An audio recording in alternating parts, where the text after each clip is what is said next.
전 세계가 관세 전쟁에 돌입했습니다. 가장 먼저 흔들린 것은 금융시장입니다.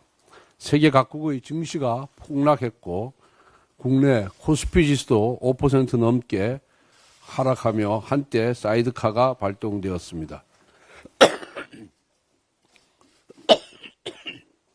죄송합니다. 환율도 크게 요동치고 있습니다. 원 달러 환율이 33원 이상 급등하며 5년 만에 최대 폭으로 상승했습니다.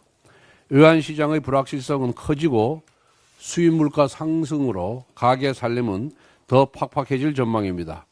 시티은행과 JP모건은 관세 전쟁이 장기화될 경우 한국의 경제 성장률이 0.8 내지 0.9%대까지 떨어질 수 있다고 전망했습니다. 수출로 먹고 사는 우리 경제가 벼랑 끝에 몰렸다는 뜻입니다. 특단의 조치가 시급합니다.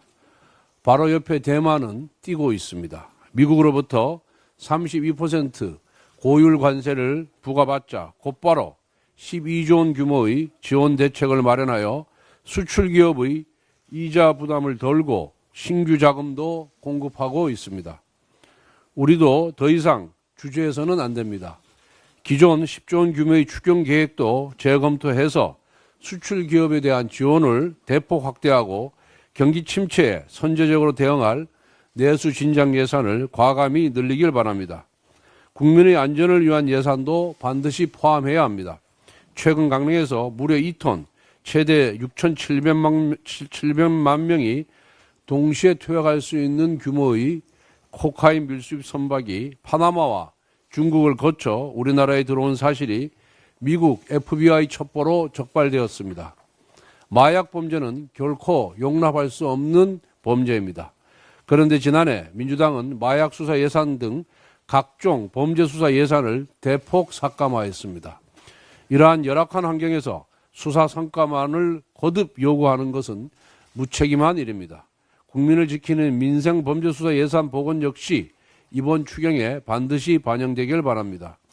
민주당에 촉구합니다. 추경만큼은 정치인 개인의 사욕이나 당리 당략이 아니라 오직 민생과 국익만을 바라보며 처리해야 합니다. 작년 말 예산을 일반 삭감했을 때부터 입벌추, 입만 열면 추경을 말하던 이재명과 민주당은 이제 그 말에 책임을 져야 합니다. 지금 민주당은 전 국민 25만 원 현금 살포가 포함된 추경만을 줄기차게 요구하면서 추경을 정략적 도구로 이용하려는 생각뿐입니다. 민생과 경제 위기는 안중에도 없습니다. 국민의힘은 4월 내에 추경 통과를 최우선 과제로 삼고 있습니다. 1차적으로 여야 간에 이견이 없는 추경부터 통과시키고 정쟁 이슈가 있는 내용은 추후 논의를 이어가야 합니다. 민주당의 협조를 거듭 촉구합니다. 말만 앞세우고 실천이 없는 이재명식 정치에 국민의 인내심은 한계를 드러내고 있음을 명심하기 바랍니다.